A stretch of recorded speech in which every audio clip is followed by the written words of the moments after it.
Shit. Wika ni Dino. Napapikit na lamang siya. Maya-maya pa, tila wala namang nangyari sa kanya. Pagmulat ng kanyang mga mata, may babaeng nakatayo sa kanyang harapan at tila sinalag ang pagtama ng mga sibat. Bangon? Tanong ni Dino. Nilingon lamang ni Bangon si Dino. Kita ni Dino ang mga orasang nakapalibot sa kanya bilang tanda na ginamit ng Diyos ang kapangyarihan bilang proteksyon. Nang mawala ang mga ito, kita ni Dino ang anyo ng 4 pang Diyos na tila nabuhay mula sa pagiging estatwa. Hindi mo dapat protekta ng dayo, Bangon. Kung karapat-dapat nga siya, kagaya ng nasa propesiya, magagawa niyang protektahan ang kanyang sarili at ipamalas ang angking galing upang mapatunayang dapat ipagkaloob ang mga talisman at mutya. Paninita ni Lalahon. Paumanhin. Natakot lamang akong baka labis na mapinsala ang katawan niya sa atake ni Kaptan. Malungkot na tugon ni Bangon. Tumabi din siya upang makitang maigi nito ang mga kakalabaning Diyos. Ako si Dino, ang dayong isinugo ni Bangon mula sa kasalukuyang panahon para labanan ang puwersa ng kadiliman. Nandito ako upang hilinging ipagkaloob niyo ang inyong mga mutya. Wika ni Dino. Anong akala mo sa mga talisman at mutya? Regalong basta-basta na lamang pinagkakaloob? Inis na tanong ni Lihangin. Kung ganon, paano ko makukuha ang mga yan? Tanong ni Dino. Talunin mo kami. Kapag napatunayan mong karapat-dapat ka sa banal na kapangyarihan ng aming mga armas, kami makikisa sa'yo. Nakangiting sagot naman ni Barangaw. Napakamot sa ulo si Dino. Grabe naman. 4 laban sa 1. Madaya. Sa kakala ko ba, kailangan nyo ng tulong ko? Bakit papahirapan nyo pa ako? Inis na tanong ni Dino. Napahalakhak si Lihangin. Kami. Ang mga tawang nangangailangan ng tulong at hindi kami. Sila ang nagdadasal para sa kaligtasan nila. Sinagot lamang ni Bangon ang isa sa mga hiling nila. Habang nakangiti, may malakas na hanging namuo sa likod nito. Kung kailangan mo ng karagdagang lakas, kunin mo. Yun ay kung kaya mo. Ang hangin sa likuran ni Lihangin naging ipo-ipo. Sa pilantik ng kanyang kamay, dumiretso iyon sa nakatayong si Dino. Sige, makikipaglaro ako. Hanggang isa-isa ko kayong mapabagsak at kilalanin ako bilang katuwang na dayo. Inangat ang kamay kung saan nakasuot ang singsing na may mutya ng mais. Bangon! Isinama ang Diyos ang nauna ng nakipagkasundo sa kanya. Sa pagtawag nito ng pangalan, kuminang ang singsing at umanib dito ang Diyosa. Tempus Spatium Stamine. Sa pagbigkas ni Dino, kasabay ng pagtama ng ipo-ipo, tila nagbukas siya ng dimensyon. Hinigop nito ang hangin at sumabog sa magkabilang dimensyon. Magaling! Sadyang malakas talaga ang kapangyarihan ni Bangon. Pero hindi yan sapat para matalo ako. Bulong ni Lihangin. Laking gulat ni Dino nang malamang nasa likuran na niya ang kalaban. Paano nangyari iyon? Ganoong malayo ang distansya nila sa isa't isa. Naramdaman niya na lamang ang paglapat ng mga palad ni Lihangin sa kanyang likuran.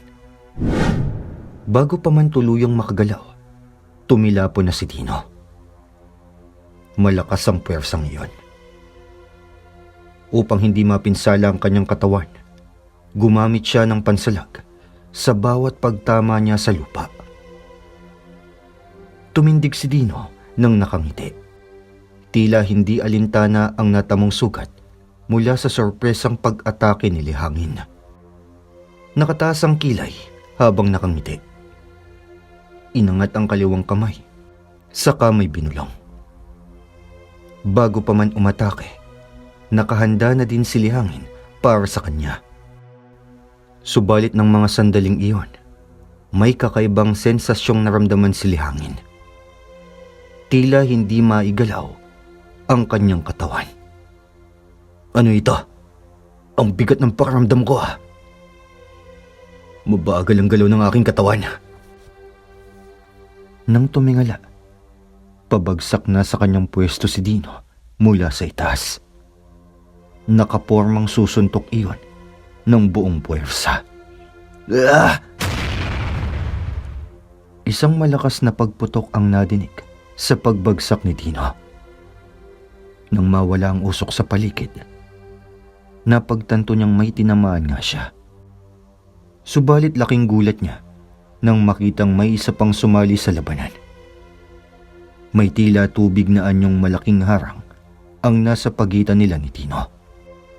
Reverti impetum. Winika ni Lalahon na tila hindi nakatiis at nakisali na din. Sa pagbigkas niya ng mga katagang iyon, tila telang bumalot sa katawan ni Dino ang harang na tubig. Ganun pa man, nagawang makawala ni Dino mula sa pagkakabalot ng naturang kapangyarihan ni Lalahon. Parang ambong bumagsak ang mga butil ng tubig sa lupa. Matalino ka, Dayo. Nagagawa mong pagbagalin at patigilin ang oras. Nakakamangha. Subalit hindi sapat ang isang mutya laban sa 4. Seryosong tura ni Lalahon. Sa puntong iyon, muling nakagalaw si Lihangin. Pwede ba, Lalahon? Huwag kang makisali. Kaya kong tapusin ang bubwit na yan nung walang kahit na anong tulong mula sa kahit na sino. Masyado ka talagang mayabang, Lihangin. Hindi mo nga magagawang makaiwas kung hindi ako nangialam. Nakakatawang isang dayo na hindi biyasa ang magpapabagsak sa'yo. Dagdag na pang-aasar ni Lalahon. Walang ano-anong, biglang sumulpot si Dino mula sa itaas. Isang malakas na suntok ang kanyang pinakawalan.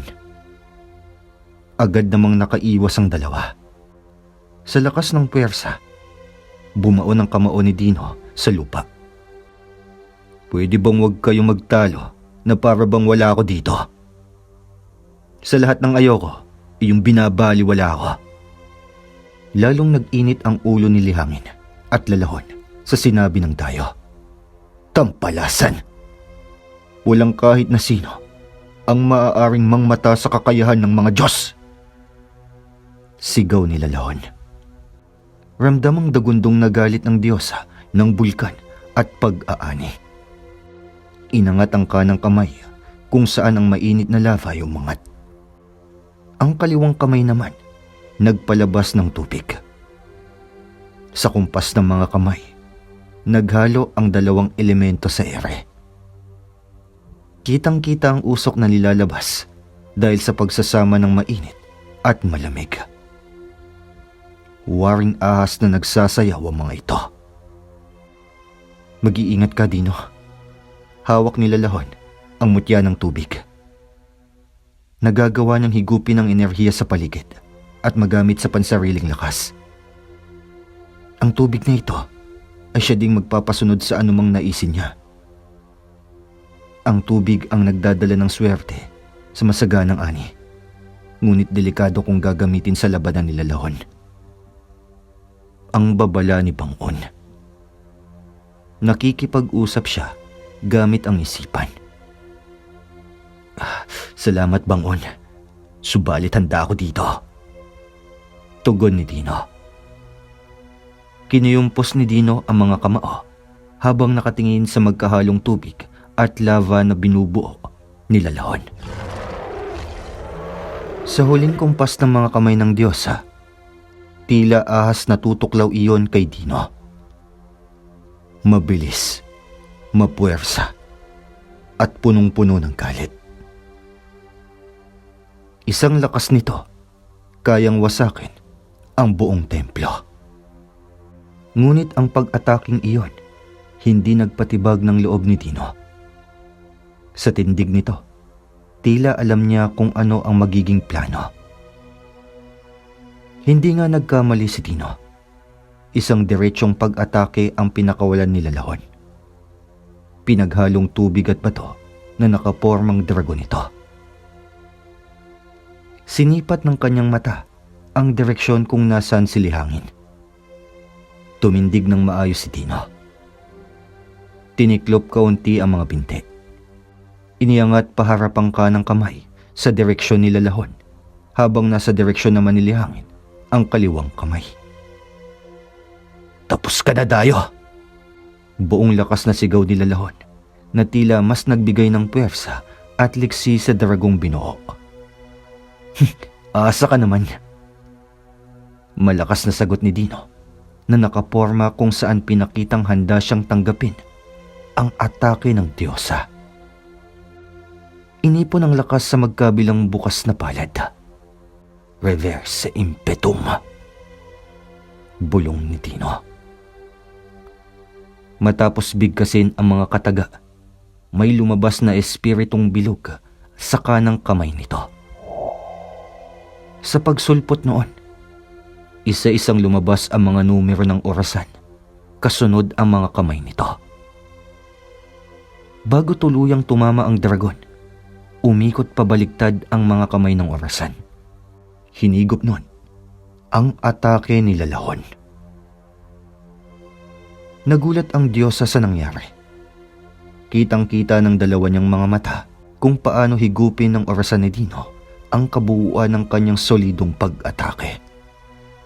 Kung akala nilang dalawa na yun na lamang ang gagawin ng Dayo, nagkakamali sila. Isang parehas na orasan ang lumabas sa likod ni Lihangin. Walang kamalay-malay ang Diyosa na siya na pala ang punterya ni Dino. Mabilis ang mata nila Lahon. Lihangin, sa likod mo! Huli na nang nakalingon si Lihangin sapagkat bago pa lamang nakadepensa, tumama na sa kanya ang atake. Ito ang ataking hinigop ni Dino mula sa Diyosa na siya namang pinakawalan kay Lihangin. Buong puwersang tumilapon si Lihangin at tumama sa pader. Kasabay ng pagbagsak sa lupa ang pira-pirasong parte ng gintong pader. Dumagundong ang loob ng templo. Makapal ang usok mula sa binagsakan ni Lihangin. Subalit ito pa lamang ang isa sa mga plano ng Dayo. Mabilis itong kumilos papunta sa direksyon ng gulat at nakatayong sila Lahon, na pilit pa ding pinoproseso sa kanyang utak ang ginawa ni Dino. Sinipat ng kanyang mga mata ang paligid habang halos nag-aalala kay Lihangin. Ang ataking iyon ang isa sa pinakamalakas na ataking kaya niyang pakawalan sapagkat kombinasyon iyon ng dalawang magkasalungat na elemento. Kung hindi makakadepensa ang biktima, tiyak na malaking pinsala ang matatamo nito. Ngunit ang pagkakaroon ng diversyon sa kanyang atensyon, kinakitaan ng butas ng naturang tayo. Tempus bomba explosum. Kalmadong bigkas ni Dino. Napatigalgal sila Lahon sapagkat ang dayong sinisipat nakatayo na sa kanyang likuran. Tulad ni Lihangin, bago pa man makadepensa, pumutok na ang maliliit na bilog na bombang nilabas ni Dino mula sa kanyang likuran. Sa pagsabog noon, siya namang talon paatras ni Dino. Isang malakas na dagundong ang muling umalingaw. Sa paglinaw ng makapal na usok, nakita ng iba pang Diyos ang mga katawan na nakabagsak na sa lupa. Sila Lahon at Lihangin. Akalain mo nga naman yun. Ang dalawa sa pinakamatinik sa digmaan, nakahalik na ngayon sa lupa. Pinabagsak ng tayo. Mapang-asar ang boses ni Barangaw. Wala namang kibo si Kaptan. Tila pinag-aaralang mabuti ng Diyos ng langit ang labanang nagaganap.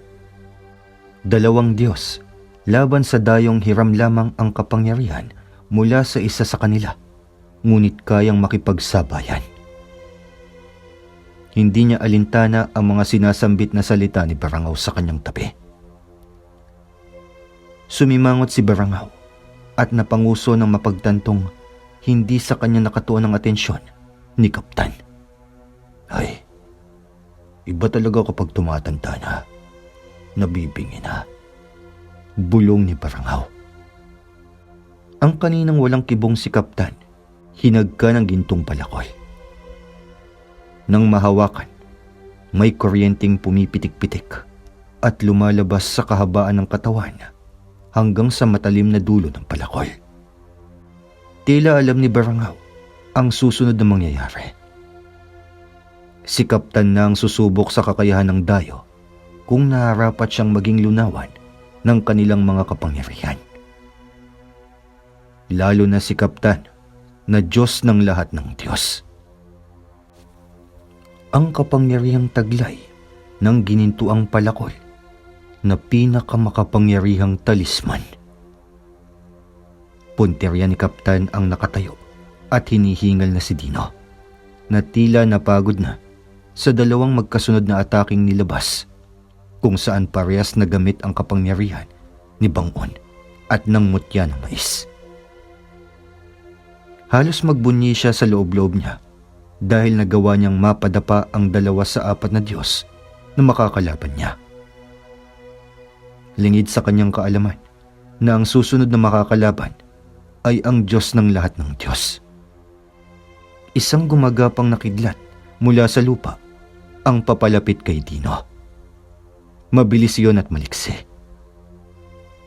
Lumulundag-lundag habang papalapit sa kanya. Mabilis namang naramdaman ni Dino ang presensya ng kidlat sapagkat kontrolado niya ang oras at dimensyon kung saan ang galaw at kilos sa paligid nauulinigan niya.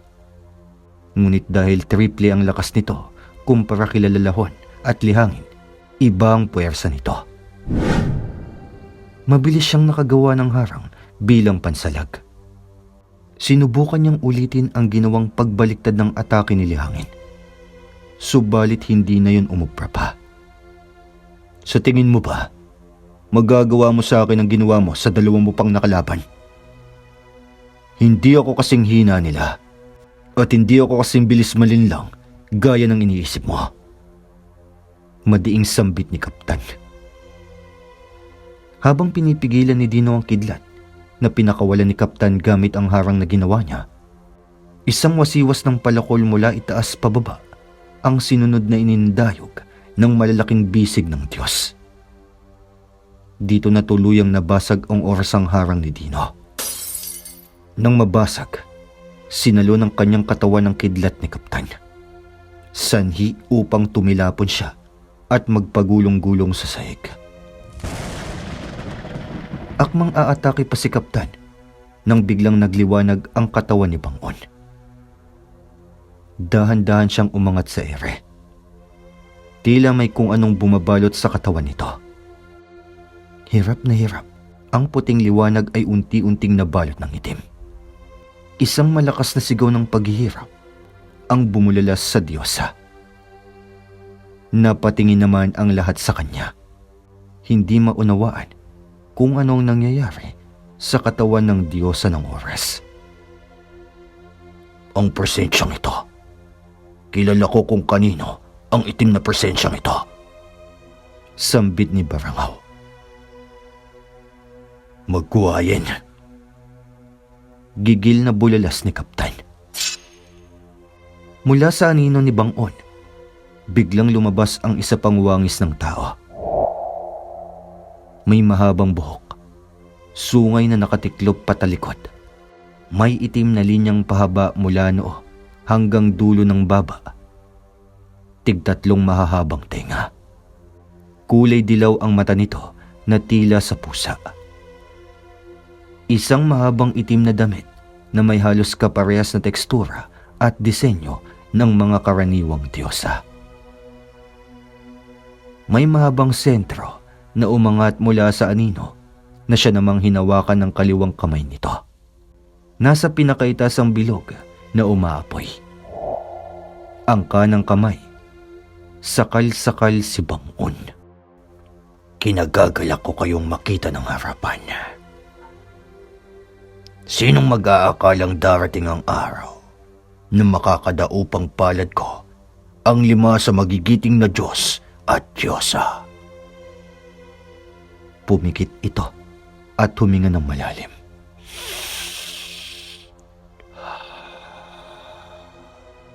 Sadyang kakaiba ang amoy ng presensya ng kapangyarihan ng mga Diyos.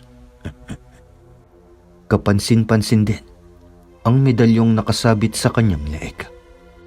Medalyong may palawit ng bungo kung saan may mata sa noo nito. Ang medalyong sumisimbolo ng mundo ng mga patay at impyerno. Ang medalyong pag-aari ni Sitan, ang Panginoon ng dilim.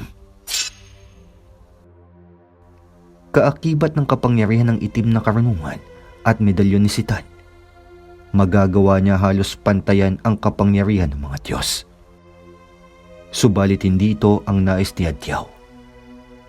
Dala ng pagkakulong sa labis na kagustuhang maging pinakamakapangyarihan, may isa pang kulang upang maisakatuparan ito. Dino, kumusta ka?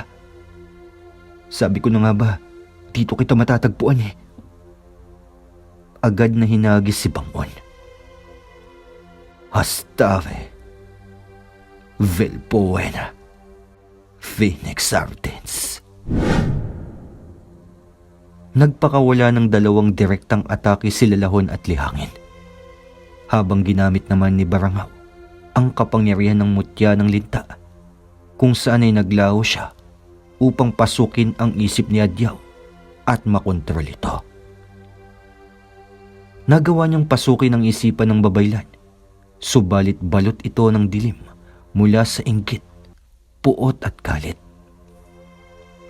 Nagtagpo sila ni Adyaw sa isipan nito. Ngunit isang malaking pagkakamali, sapagkat baluarte ito ng babaylan. Tila nilaso ng buong katawan ni Barangaw at agad itong lumabas. Halos magabol ng hininga ang Diyos at umubo ng umubo. Sa kabilang banda, bago pa lamang makarating kay Adyaw ang atake mula sa magkabilang direksyon, nagliwanag ang bungo sa medalyon. Naglabas ito ng makapal na hangin na pumitik na parang lobong pumutok. Nagsilbing harang sa babaylan at ang 2 atake mabilis na bumalik kila Lalahon at Lihangin. Malakas na pagsabog ang bumalot sa buong templo. Gulat ang 2 Diyos nang mapagtantong hindi sila tinamaan. Sa pagmulat ng mga mata, kita nilang naharangan ang kanilang katawan ng isang malaking orasan. Katulad ng ataking pinakawalan ni Dino kanina, sabay silang napatingin sa dayo. Sa porma ng katawan at mga kamay nito, kumpirmadong si Dino nga ang gumawa ng paraan upang sila'y maprotektahan. Napangiti si Lihangin at nagpasalamat, samantalang inikutan lamang siya ng mata ni Lalahon. Thank you ah. Sa susunod, bahala ka na. Masama din pala ugali ng mga Diyosa sa panahong to. Inis na sambit ni Dino. Walang puwang sa mundong ito ang pagbabalik ng kasamaan. Sumulong ng atake si Kaptan sa nakalutang na si Adyaw. Isang malakas na hampas ng palakol ang kanyang pinakawalan.